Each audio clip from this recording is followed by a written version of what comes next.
Hello, folks. This is Dom Flemons, the American Songster, and you're listening to the American Songster Radio podcast. This is for Season 4, Episode 6 on the Real Wild West. And the Real Wild West is a 4-part docuseries on Curiosity Stream that I had the great fortune of being able to narrate and commentate on.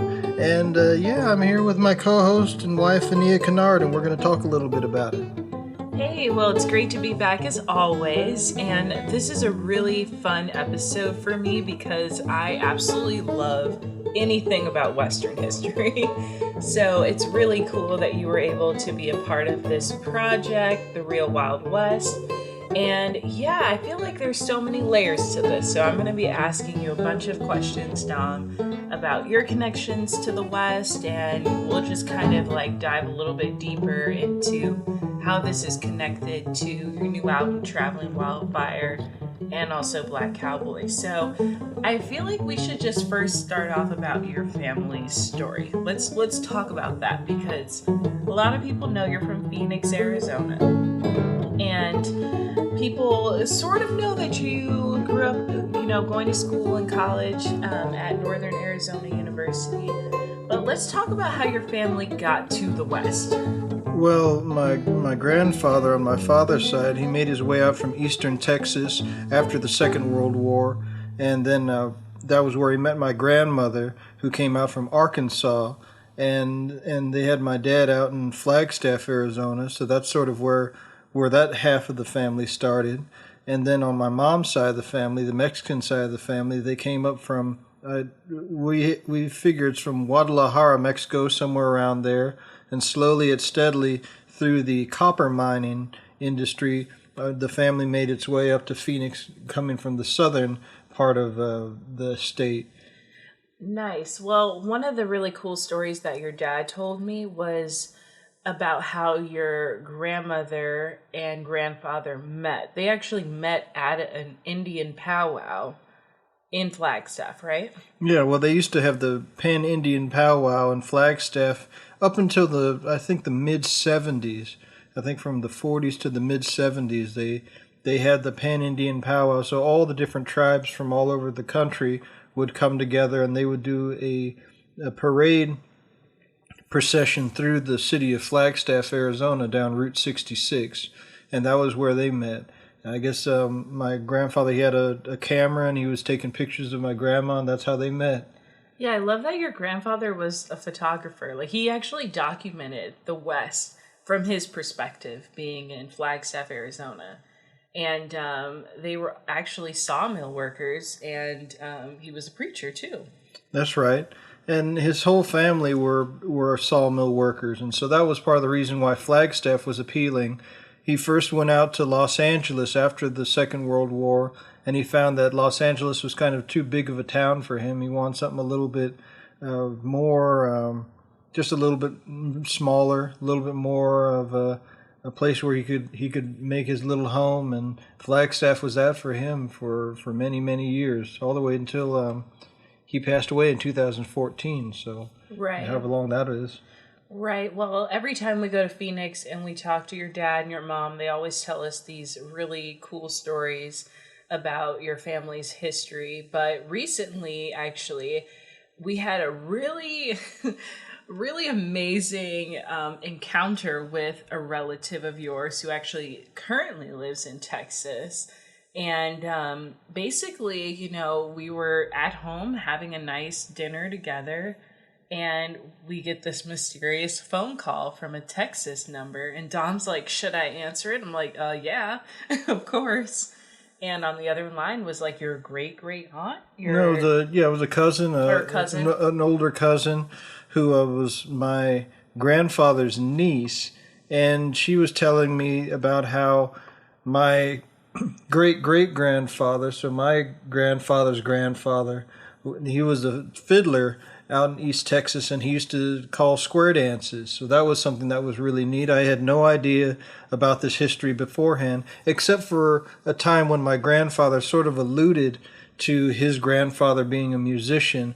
This was the first time I had confirmation that this was something that was a part of the family lore.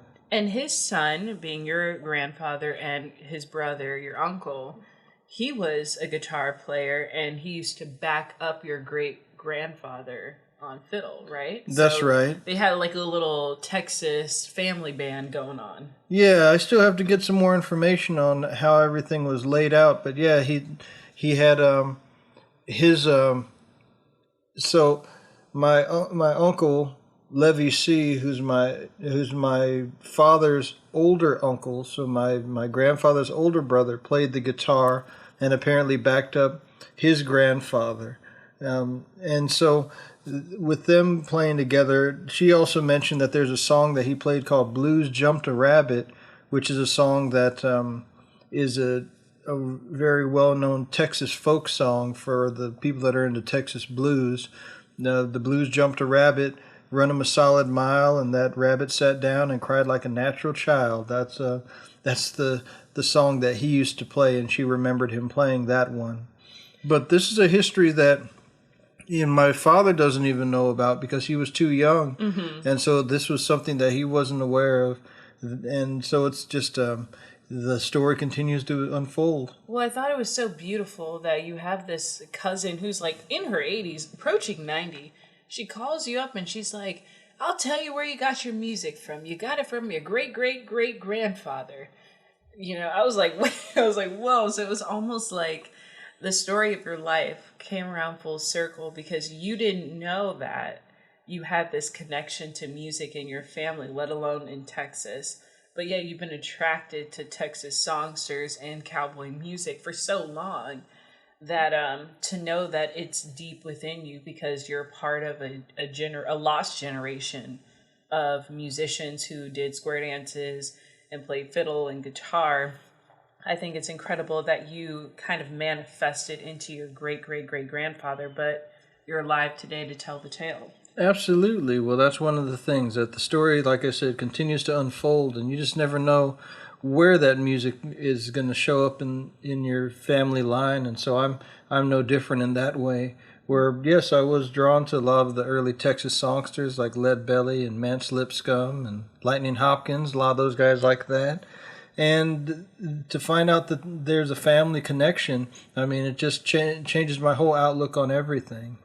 Yeah, absolutely. And I feel like this is all a part of the real Wild West, right? Like when we're having this conversation about what does the musical soundtrack of the real Wild West look like, it really does sound a lot like you and your music, the stuff that you are currently doing with Traveling Wildfire, with Black Cowboys, but also the 100-year spectrum of the folk songs and the cowboy poetry that you've also introduced me to. I think this is all a part of the real Wild West, and it's really cool that you were able to do this project as the narrator, but then you also have Traveling Wildfire, the track, as the opening theme song as well. Well, that's one of the reasons that we started out this episode with Steel Pony Blues, which to me is sort of a song about generational progress and movement.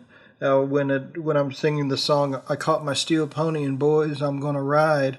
That's a line that sort of alludes to this idea of being in motion and moving, and especially when it comes to thinking of it in my own personal story, it's about moving away from the old story, the old world, the old people, and the old country, and moving into the new space, whatever that may be. For my family, it was moving from the sawmills of Texas over to Flagstaff, Arizona. And then for me, in my own immediate family, it was my dad moving down to Phoenix, and then me growing up in Phoenix, which is a very metropolitan part of Arizona compared to the more rural parts of the state.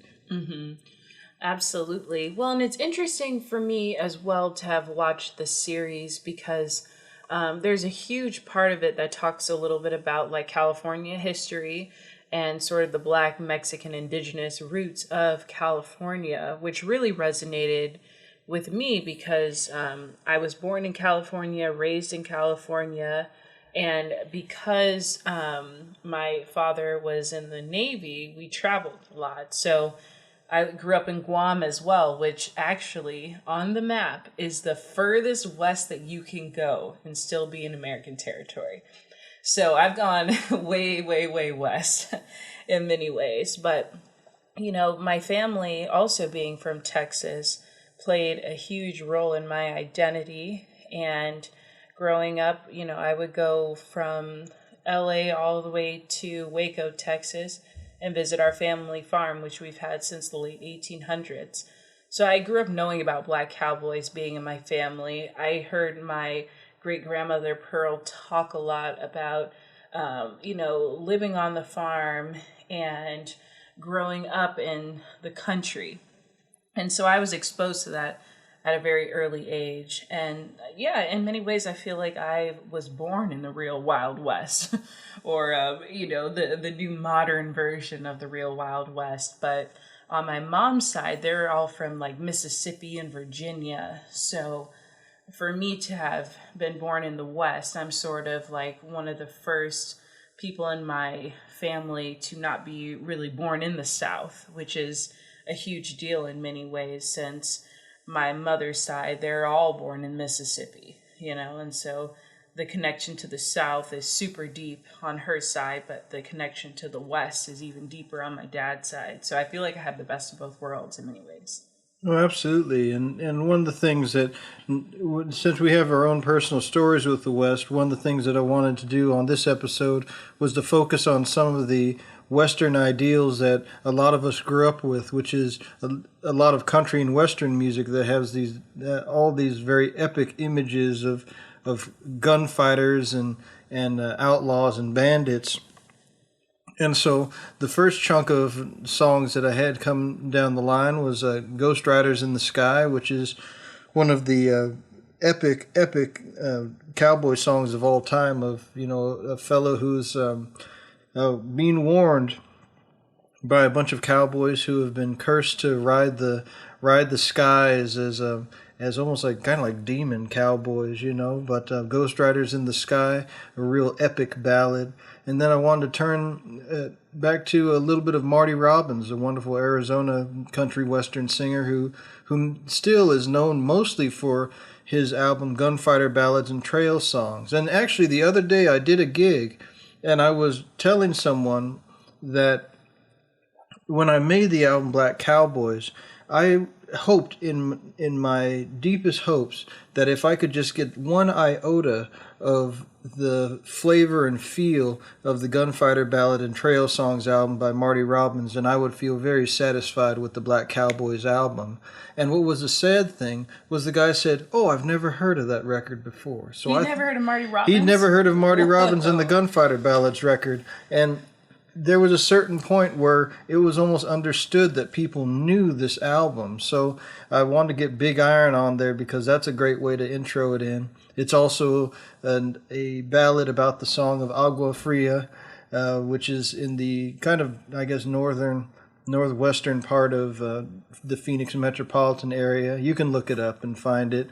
But I wanted to get Big Iron, and then of course I wanted to get a bit of that masterful rendering of The Master's Call from Don Edwards, which is just an epic song about a cowboy outlaw who is called by the Lord to be saved, and he's saved in this very epic way with lightning flashing and 100 head of steer, knocked into a line so that he doesn't get trampled by a stampede. I mean, how much more epic can you get? I feel like a lot of the cowboy songs are like movies in themselves. Like you can just listen to any song and write a movie, a TV series all about those individual songs because they're so epic. And it's because they lived it too, you know? Yeah. I feel like cowboy music is like how we think of songwriters today. And that song is a perfect example as well. And, with Don Edwards being such a huge person within the cowboy community, it was really sad to see that he passed away recently. Yeah, he just passed away in the past year or so. And, we commemorate him, and it's just been, it was wonderful to get a chance to get to know him a little bit in his last couple of years. through the National Cowboy Poetry Gathering, and so I was just glad to get him on there, and I was really actually glad to get to see him actually sing the Master's Call when I was at Elko one year, and I mean, so great. He also sang Little Joe the Wrangler, which made me want to put that on the Black Cowboys album as well. Yeah, he was a huge inspiration for you, and it was really amazing getting a chance to meet him. He was so stoic and so kind, and so generous with his words, and I just felt like I had met like a real cowboy singer being at Elko. There was just so many really amazing people there, and everyone was just super nice. That was like one of the first times I walked into a space where I was definitely different because I'm not a cowboy singer and because I don't play music, but everyone made me feel like I was their best friend and we had known each other forever. And I don't know, there was just this like Western friendship that was built at Elko, and I felt like it never went away. So when we came back with the new album, Black Cowboys, and they invited me to curate a Black Cowboys and African American Western heritage exhibit at the Western Folklife Center, it was just a huge dream come true to see the exhibit put together and everyone celebrating Black Western culture over in Elko, Nevada. It was really incredible. Oh yeah, and that was really wonderful. And that was right before the pandemic came in, so we actually got a chance to see it completely blossom and go all the way through on that one. So that was really a wonderful year over at Elko in 2020. Can't wait to make it back again to Elko again very soon. And we'll move on to the next bit. We were one of the things that the Real Wild West also takes some time to put a lens of focus on are the women of the Wild West, and the stories of the women are lesser known in many ways, but there are a couple of very amazing stories of the West. I mean, they had the story of Sacagawea, of course, the Native American woman who was a guide for the Corps of Discovery that helped to survey out the land, Lewis and Clark. And then also there was a wonderful woman that was featured in there that was talking about Nicodemus, Kansas, her home out in Kansas. And then we also had a little bit of Annie Oakley, the wonderful sharpshooter. And then there were just a bunch of different stories. And so what we ended up doing is featuring two lovely little songs. We had Cowboy Jack from the Girls of the Golden West, and then the Yodeling Ghost from Patsy Montana, a really fun little number from deep in the stacks there. How'd you come to pick those out, Vania? Because I gave Vania the task of picking a couple of songs out, and she came out with these nice little numbers. Well, yeah, of course we have to pay tribute to the women of the West, but it's so funny because you have this gigantic record collection. And you're like, all right, go find some Western music. And I'm like, okay, well, let me figure this out. And you're like, go to the Western section and just pull some out. And the first album I pulled out was by Girls of the Golden West. And so that's how that came about. And then I've always been a fan of Patsy Montana, but I've never really gotten deep into her archives. So when I was doing a little research, I came across Yodeling Ghost. And that one really resonated with me because I feel like when you think about the West in general, the first thing that comes to mind is a yodeling cowboy. Like, you can't go too far down the road without thinking about a yodeling cowboy out in the West. And so I wanted to put that one on there because I love the instrumental in the background, and I love how haunting her voice sounds, and I felt like that is like almost a window into some of the old ghost towns that still remain. Well, they're wonderful. I'm so glad that you picked those out. They're just wonderful and very haunting as well in two different ways. Of course, Cowboy Jack is haunting in its sentimentality of a cowboy who's gone wrong. And then the Yodeling Ghost, of course, is a wonderful little ghost story that we have with Patsy Montana. Just very haunting when I think about Patsy Montana as a wonderful country and western singer, and also an amazing yodeler as well. She has some really great ones as well. If you look deep into her catalog, she was quite a yodeler. And yeah, another part of the story we wanted to get into was sort of the homegrown nature of the real Wild West, breaking past the Hollywood image of the cowboy and breaking past sort of the more gunfighter and outlaw style of cowboys. I wanted to bring in some contemporary musicians who had brought in songs that really sort of open up the door to different ideas of the diverse nature of the West. We have, of course, the Mexican Cowboy, which was performed by my good friend Willie Watson, and that one is a great one. It's in the family of songs of the Buffalo Skinners and On the Trail to Mexico, some of those really wonderful old-time cowboy ballads, and it tells quite a bit of history within that song there. So on top of that rollicking banjo and that amazing singing voice that Willie Watson has, you have this wonderful little tale in there. I'd recommend folks to take some time to listen to the lyrics on that one. Yeah, let's take a moment to digest this. So out west, there are tons of different types of cowboys. You have black cowboys, you have American cowboys, you have Mexican cowboys, Asian cowboys, Jewish cowboys, the whole spectrum. And that was what I thought was super interesting when I was seeing the Real Wild West series, is that once the West became discoverable, basically anyone who had an opportunity to go west tried their luck there. They tried to discover gold. They went out there for the prospect of land.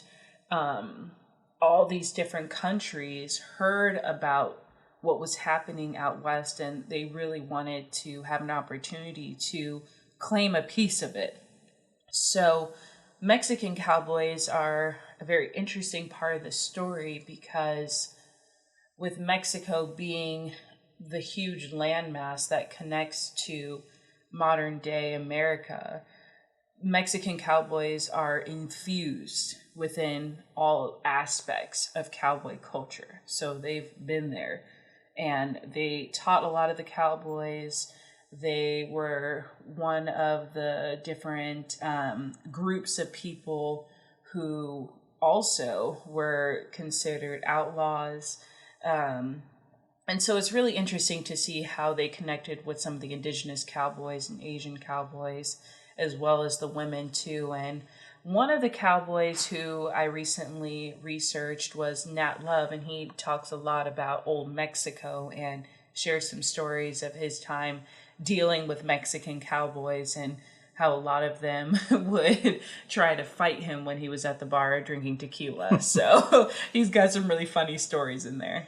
The Real Wild West documentary also spends a lot of time talking about the Mexican families that owned the land that would eventually become a part of the United States, including the people who were known as Tejanos, and also people like Pio Pico, who were a part of Mexican culture before all of that land from California, New Mexico, Arizona, and the southwestern lands became a part of the mainland United States. Right, and the series also goes more into black rodeos and the living tradition of black cowboys, specifically in Texas. And it was actually really cool to see a Juneteenth rodeo over in Dallas, Texas, and to see how all the black cowboys were competing against one another. And I feel like the best part is that you really start to understand that in the real Wild West, these groups are still thriving. Like, this Juneteenth rodeo is not new. They didn't just start 2 years ago or a year ago. This has been a tradition that has been going on for generations. And same thing with a lot of the indigenous riders as well.